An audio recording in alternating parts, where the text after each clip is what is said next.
Emotsiyalarni yashirish qiyin bo'lyapti hozir. Короче, juda xursandman. Assalomu alaykum. Men Yusupov Bobur Nizomedinovich, Pazdarg'om tumani Salchiqo'l mahallasidanman.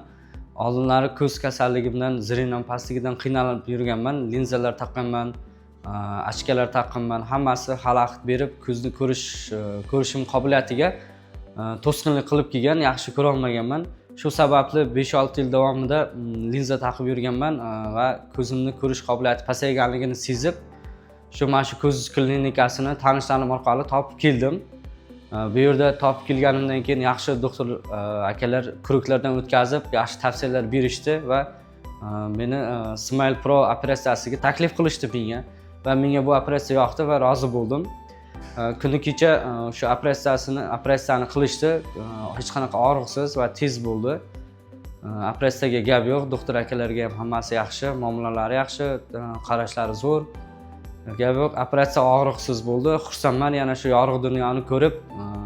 Emotsiyalarni yashirish qiyin bo'lyapti hozir. Juda xursandman. Ko'zim zo'r ko'ryapti hozir. Oldingidanda a'lo darajada.